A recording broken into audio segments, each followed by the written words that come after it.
La Guerra de Sucesión Polaca fue un conflicto que, pese a su nombre, trascendió con creces los límites del territorio polaco y reflejó con claridad la lógica geopolítica del siglo XVIII, una Europa dominada por intereses dinásticos, donde los grandes reinos intervenían en disputas sucesorias ajenas como forma de proyectar su poder y su prestigio. El conflicto se originó tras la muerte de Augusto II de Polonia en 1733. La elección del nuevo rey se convirtió en un asunto internacional. Por un lado, Francia apoyó activamente la candidatura de Stanislao Leszczynski, suegro de Luis XV, y figura cercana a la política exterior borbónica. Por otro lado, Austria y Rusia respaldaron al hijo del difunto rey, Augusto III, con el objetivo de reforzar su influencia en la Europa del Este. Aunque la disputa era en apariencia por el trono polaco, en realidad se trataba de un nuevo episodio de competencia entre los bloques borbónico y austro-ruso. Francia movilizó tropas hacia el Rin e invadió Lorena, mientras que Austria y Rusia intervinieron militarmente en el este de Europa. La guerra también tuvo ramificaciones en Italia, donde España, aliada de Francia, buscaba recuperar territorios perdidos tras la Guerra de Sucesión Española. Así, lo que comenzó como un conflicto sucesorio se convirtió en una guerra europea con múltiples frentes abiertos. A pesar del entusiasmo inicial en la corte de Versalles por esta nueva empresa dinástica, los resultados fueron poco satisfactorios para Francia. Estanislao fue finalmente derrotado y obligado a refugiarse en Alsacia. Como parte del acuerdo de paz firmado en Viena en 1738, se le concedió el ducado de Lorena como compensación vitalicia, pero con la condición de que, a su muerte, el territorio pasara a la corona francesa. Esta cesión diplomática, aunque ventajosa a largo plazo, no compensó el coste militar ni las expectativas políticas iniciales. La Guerra de Sucesión Polaca ejemplifica la política exterior francesa de la época. Se interviene para preservar el equilibrio de poder y los intereses dinásticos, pero sin obtener beneficios estratégicos inmediatos ni compensaciones económicas relevantes. Para el Estado francés supuso un nuevo esfuerzo bélico mal remunerado que incrementó la deuda, que desestabilizó las finanzas y que dejó al país más expuesto aún frente al futuro. La Guerra de Sucesión Austriaca, por su parte, fue uno de los conflictos más relevantes del XVIII y uno de los más costosos y más prolongados para la monarquía francesa.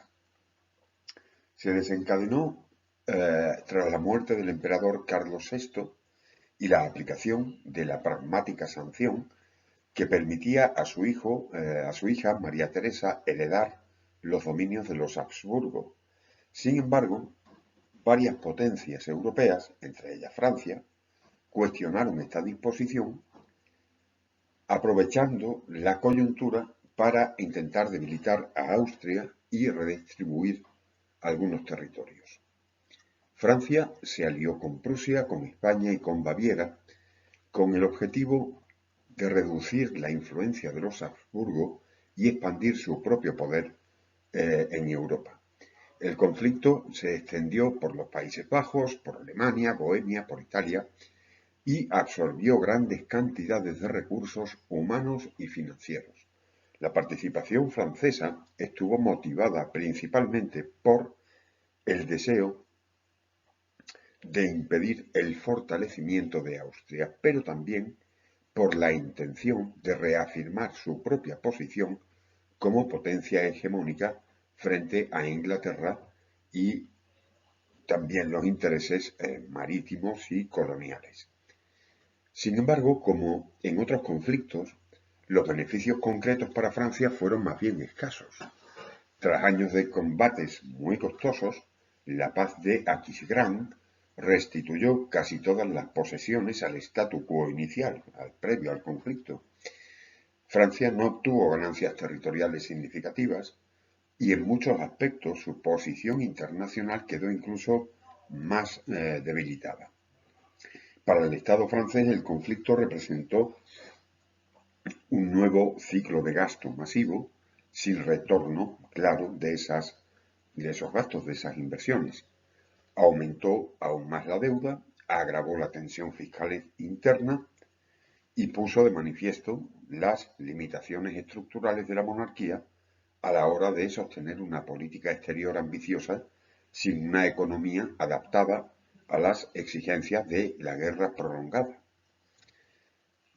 Tanto la guerra de sucesión polaca como la guerra de sucesión austríaca dejaron claro un patrón recurrente en la política exterior francesa del siglo XVIII. La participación en conflictos internacionales por razones de prestigio dinástico o equilibrio geopolítico sin obtención de beneficios tangibles a cambio. En ambos casos, Francia intervino de forma decidida, desplegando recursos militares y financieros considerables. Sin embargo, las ganancias estratégicas hemos visto que fueron muy escasas. En la Primera Guerra, la única victoria fue la futura anexión de Lorena, obtenida mediante negociación, más que por conquista. Y en la Segunda, a pesar de años de combates en varias frentes, Francia tuvo que aceptar el retorno al statu quo inicial sin haber obtenido ventajas territoriales o comerciales duraderas.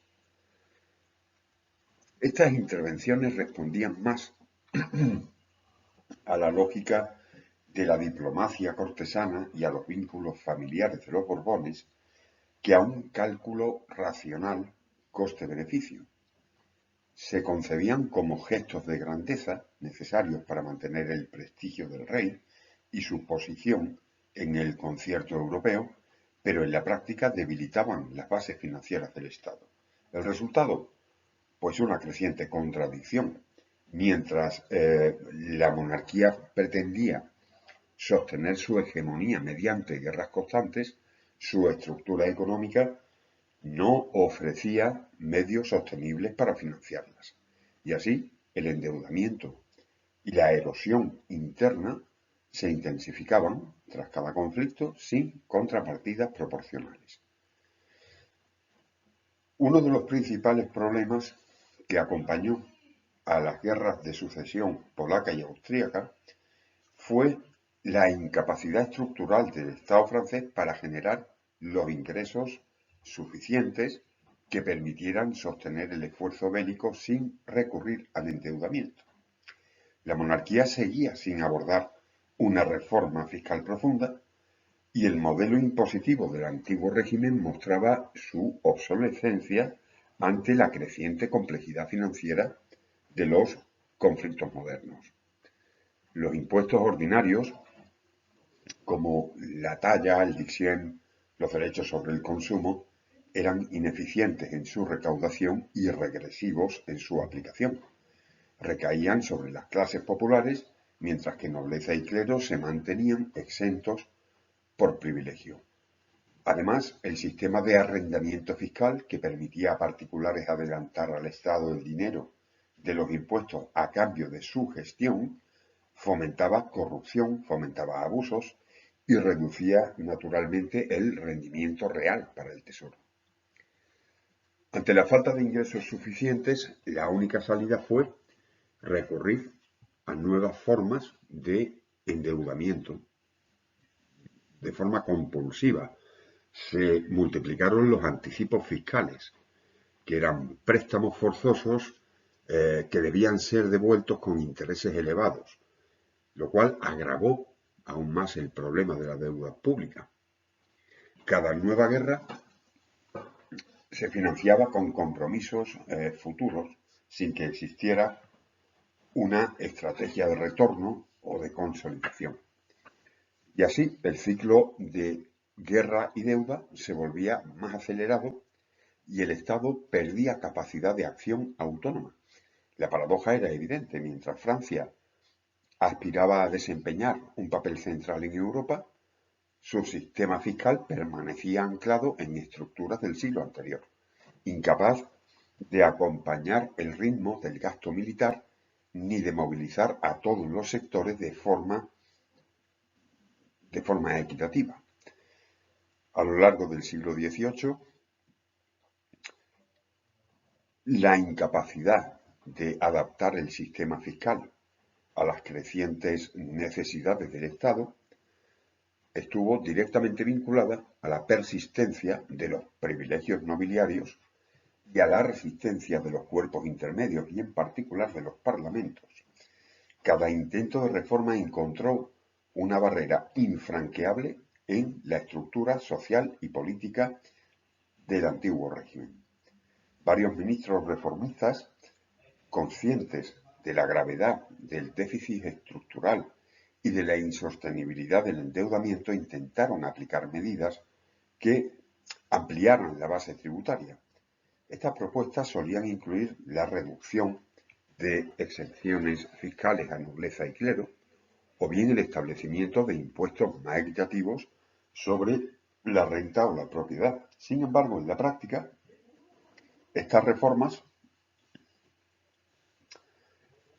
eran sistemáticamente frenadas por los parlamentos provinciales, dominados por las élites privilegiadas, que hacían uso del derecho de remonstrancia para bloquear los edictos del rey.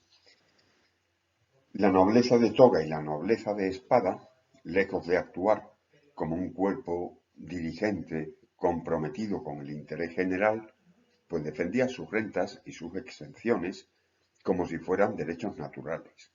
Argumentaban que si sus privilegios o que sus privilegios eran la garantía de las libertades tradicionales del reino frente al despotismo. Articulaban sobre ello una defensa ideológica de su situación que impedía cualquier redistribución fiscal mínimamente progresiva. Esta actitud chocaba de forma directa con los principios de racionalidad económica que comenzaban a difundirse desde los círculos ilustrados.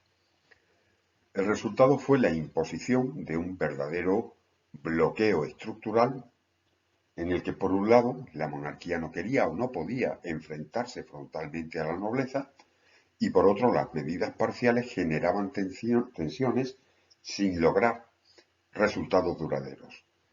En este escenario, las guerras no solo multiplicaban el gasto, es que también ponían al descubierto la falta de un consenso social y político para transformar el modelo.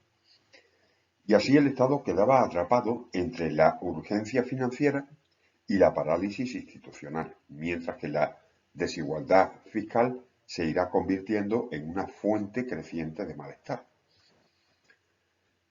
Durante el 18, especialmente tras las guerras de sucesión polaca y austriaca, se produce en Francia una transformación en la percepción social de la guerra.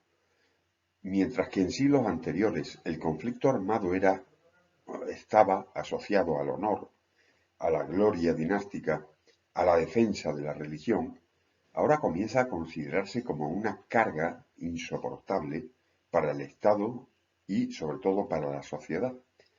Este cambio de percepción se ve reflejado en la opinión pública naciente entonces, alimentada por la circulación de libelos, de panfletos, de literatura crítica, que cuestiona abiertamente el coste de las campañas bélicas. Autores anónimos, pensadores ilustrados, denunciarán que los beneficios son nulos o escasos, mientras que los sacrificios recaen siempre sobre los mismos sectores: el campesinado, la pequeña burguesía y los contribuyentes no privilegiados. El creciente malestar social frente al militarismo cortesano se manifiesta en una crítica social, en una crítica cada vez más clara al despilfarro de los recursos públicos. La corte y los altos mandos empiezan a ser percibidos como irresponsables y alejados de la realidad, embarcados en guerras inútiles por ambiciones personales o rivalidades entre casas reales, sin ningún sentido de justicia social, ni mucho menos justicia fiscal. En este contexto, la guerra deja de representar una afirmación del poder monárquico y se transforma en un símbolo de decadencia estructural. El contraste entre la retórica de la grandeza y las consecuencias reales, los impuestos, las deudas, el hambre, resulta cada vez más intolerable para una sociedad que empieza a valorar la utilidad, la transparencia y el equilibrio económico. Esta crítica, todavía moderada, va preparando el terreno ideológico que más adelante alimentará el discurso revolucionario.